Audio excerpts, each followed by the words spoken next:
বন্ধুসকল আজি মই খিচুৰি ৰেচিপি বনাম কেনেকৈ বনাইছো চাই লওক এয়া মই এক টেমা চাউল আৰু এক টেমা দাইল ধুই পিনি বহাই দিছো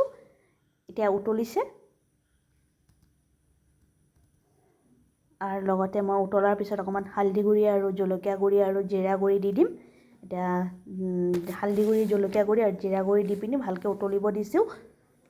আৰু লগতে মই এইটো তেল মাৰিব লাগিব যেতিয়া বইল হৈ যাব এতিয়া মই আদা আৰু কেঁচা জলকীয়া খুন্দি লম এয়া খুন্দা হৈ গ'ল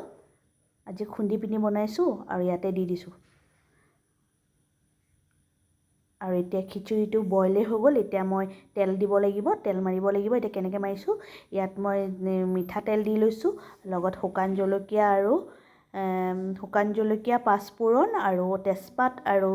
আদা খুন্দি থোৱা আদাখিনি দি লৈছো আৰু তোক মই ৰঙচুৱাকৈ ভাজি লৈছো এয়া ভাজি লৈ পিনে উতলি আছে যে খিচুৰিটোত এটোত মই ঢালি দিছো আৰু ভালকৈ উতলিব দিছো সব আৰু এতিয়া মই উতলিছে এতিয়া বইল পুৰা হৈ গ'ল এয়া সম্বাৰটো দিয়া হৈ গ'ল এতিয়া মই ইয়াত ঘিউ দি দিম গৰু ঘিউ দি দিম 2 চামুচ ঘিউ দি দিম দি দিছো মই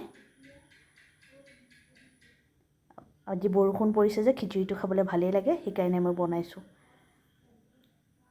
এয়া হৈ গ'ল সব কেনেকুৱা লাগিছে লাইক কমেন্ট কৰিব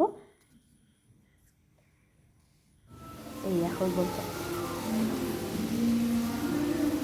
ঘৰত বনাই চাব আপোনালোকে